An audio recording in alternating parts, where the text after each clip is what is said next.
Hi there, and welcome to this broadcast. If you're tuning in live, welcome. And if you're watching this on the replay, also welcome to you. My name is Shauna K. Lester, and I am the founder of Memorable Essay and the creator of the IMG Residency Match Application Accelerator, where I help IMGs, ambitious IMGs, to create applications that give them the best possible odds of matching. So today I have copious notes for this live, so get a piece of pen or get your phone to scribble some notes, because we're going to be talking about something that is extremely important as you go. It's going to be very important for you as you go through your residency match process, and I wanted to make sure that I don't miss anything, so I'm going to talk about this because it sets the pace for everything that you're going to do between now and September, right, when you submit your application on time so you can match. All right, so we're going to be talking about 3 ways that you can become a self-advocate in order to get the residency match result that you want. And this is very important because I find in my experience, or I have found in my experience working with IMGs, that not everybody actually understands self-advocacy and just how much their results or your results in the match process are actually dependent on you, right? Beyond the obvious things that are obviously, those depend on you because you're the only person who can sit your exams, etc. There are other things that definitely very deeply depend on you. And so we're going to jump into some of those things. So first of all, what do I mean when I talk about self-advocacy? For me, that's having a very clear understanding of the things that you need and knowing how to get your needs met. And that is your responsibility. So obviously you want to get those needs met in a way that feels good. You don't want to, intimidate people, seduce people, be mean to people, but you want to get your needs met in a way that feels good to you. And so that's what we're going to talk about. So the first thing that I wanted to talk about is that the number one step in becoming a self-advocate to help yourself get the residency match result that you want is that you need to be clear about your goal for the match and why this is your goal. And so I have a couple of things to break down that we're going to go through quickly. So at first, it can seem very obvious, right, that the goal is to match. But for those of us who've done any sort of goal development work, self-development work, anybody who has worked in management or anything, you know that there is more to a goal, right?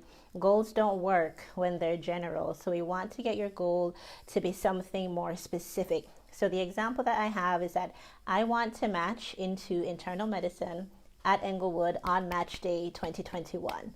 That is a very specific goal, right? And you want to keep that goal specific. And so something else that I wanted to talk about actually is that sometimes people do not actually make their goals specific out of fear.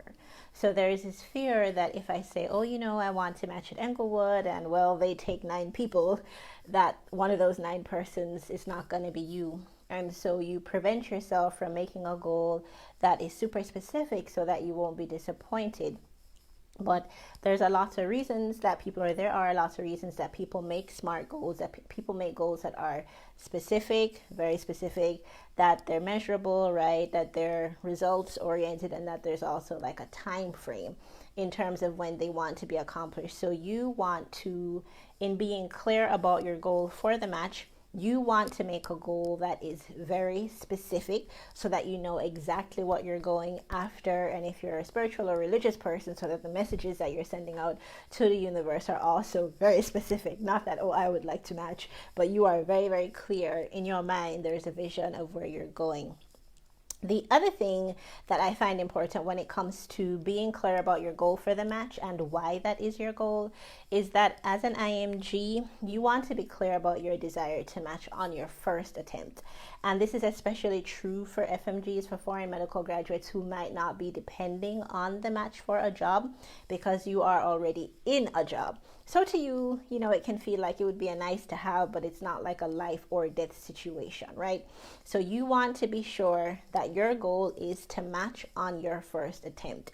And when you have a goal, a very clear goal to match on your first attempt, that there's not going to be any reapplication, that this is it, you will find that your behaviors will align with that and you will give yourself the best possible odds of matching on your first attempt. All right. And the last thing that I wanted to talk about is that your why. So you want to have this very clear goal. Be clear about your goal for the match and why this is your goal. But I also want to talk about the why, and I'm really excited about this part because I am not sure, I don't think many people would have heard the why discussed like this before, but it's a very powerful way to look at the why that I've learned from like some of the different, personal development coaching stuff that I have done. And so your why is the bigger picture in terms of why you're doing something. But normally we focus in on just one why. Like, I want to match so that blah, blah, blah, blah, blah. But you can think of your why on a couple of different levels. So there's something called an intrinsic why. Like, I want to match, because it might make you feel good. It might make you feel accomplished. That's just the way that intrinsically it's going to make you feel inside. That's a part of your why. All right. Another kind of why is an altruistic why, which is a why that pertains to other people benefiting from you being successful. So perhaps, you match, you're successful, you go on to subspecialize in something that you want to do. That's something that your patients are going to benefit from. That's something that perhaps your children, if you have them, and grandchildren, if you have them, will benefit from as well. It's something that your community, that your parents might benefit from as well. That's an altruistic why. So your intrinsic why is how you make it feel. The altruistic why is who else it's going to be good for. And then there is your selfish why, right? The reason that you just want it just because. So maybe you just want the best training in the world, and that's fine. Maybe you want to earn in a way that you can retire by a certain age, and that's also fine. So when you think about your why on those different levels, it's perfectly fine to have a selfish why, because then you also have an altruistic why for your patients, for your parents, for your children. And then you also just give yourself permission to have that intrinsic why of, hey, it would make me feel accomplished if I matched into residency, all right?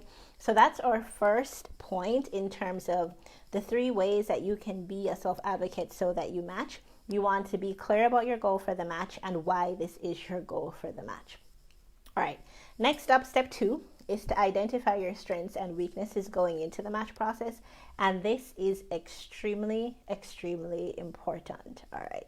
So the number one reason that this is important, and a lot of times people don't really think about it until interview season comes along. If you get an interview, you want to be comfortable with your strengths and weaknesses because you want to be comfortable discussing them. There is nothing more awkward as an interviewer when you're talking with somebody and you bring up something such as, oh, you had like a failure or you had low grades around this time, and they are clearly still very uncomfortable with it. They haven't accepted it. They still somehow feel like it makes them less than.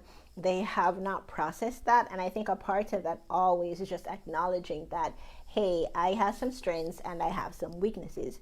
If you don't take the time to know what those are, yes, you're not going to be able to be a good self-advocate because you yourself have not even accepted them, and so you're sort of squeamish and you kind of pull back, or you're even sensitive when people bring those things up, and so you cannot communicate about them, which you will have to do in your personal statement, in your CV, and especially in your interview. You want to get comfortable with your weaknesses and with your strengths so that you can discuss both of them whenever you need to. All right. Once you know what your strengths and weaknesses are, you will be able to take another step that is extremely important, and that is owning the fact that you have unique value, although you have weaknesses. So what that means is if you had less than perfect scores in medical school at some point, it doesn't mean that you do not have unique value. Not just value, not just that you can scrub in and do some work, but it doesn't mean that you do not have unique value that you alone can bring despite these weaknesses, or despite a step failure, or despite not going to the right school, or despite transferring medical schools. When you get comfortable with your weaknesses, you can then take the next step to be like, okay, I still have some unique value, although I have these weaknesses, and it is very important. The other thing that identifying your strengths and weaknesses really helps you to address is to know how to spend your time. So let's say, for instance, you are an IMG who happens to have a step failure or a low performance in one of your step exams. And then you have to choose between getting US clinical experience and maybe, doing step 3 to offset things, or let's just say in theory you're running out of time. It's very clear then where you need to spend your time in terms of what you need to assure people of. They need to be assured that you can test, that you'll pass your boards, that you won't be a problem. So it really helps you to manage your time when you know what your strengths and weaknesses are and where you should spend the most of your time. For a lot of people, that also helps them to identify if they actually need an extra year to apply, because they just need more time to offset those weaknesses and to go ahead with what we were saying in step 1 and make sure that they apply to the match once and only once, right, as far as it's possible. So that's the second step in being a self-advocate, so that you can get the match results that you want. And the third step, of course, is to get the help that you need. And this can come in the form of many people, right? And surprisingly, a lot more people than you would think struggle to ask for help that they need. This is help that they need, but sometimes, again, if you haven't done the work to identify what are your strengths and weaknesses, the weaknesses being the area where you need help, you then cannot ask for the help, right? So the third step is to ask for help, to become comfortable with asking for help, whether that's somebody who can host you while you have US clinical experience, whether that's having a certain kind of performance in your US clinical experience because somebody who did it before you. This is especially true for people who are at offshore schools. You can talk with them and find out, hey, when I show up at a rotation, what do I do? Like, who is this person? Who is that person? How do I build rapport with them? How do I make the most out of this US clinical experience? There's no excuse for you to go into that situation blind, not knowing what to do or who to impress because you didn't ask somebody who was a year or two older than you. How can you make the most of the situation, right? So that right there would help you. You would have identified that you need to have a certain level of performance in your clinical experiences, and then you ask for help to know how to do that, right? Also, feel free, if you're an FMG, to ask for help if people need to host you while you do your USCE, if you need friends who've matched before to give you direction going in a certain direction, give you direction to go in a certain direction, if you need help in your application, if you need help from friends to put in a word to get you an interview, if you need help for friends when you're writing your letter of intent, at all parts of the process, if you need help from a tutor to study, right? So many people will go through registering for a step exam and failing and performing poorly before admitting to themselves that they need a tutor or they need extra help. A lot of people will just be like, okay, I'm in clinicals, I'm just going to go do CK, see how it goes, even though I don't feel the best prepared, when you could just stop and take a class, right? You could just get the help that you need and not fail on the first time. So those are the 3 things that we covered. So if this was helpful for you, be sure to share it with your network and with your friends. So we spoke about 3 ways that you can become a self-advocate, 3 ways to be a self-advocate so that you can match. And to recap, the first one is to be clear about your goal for the match and why that is your goal specifically. The second step is to identify your strengths and weaknesses going into the match process. Don't be that person who's waiting until August or October. If you're blessed to get 1 interview, don't wait until that time to do it. And then the third step is to get the help that you need. All right, so click the link below to join our free Facebook group. And I hope this was helpful to you. Take care.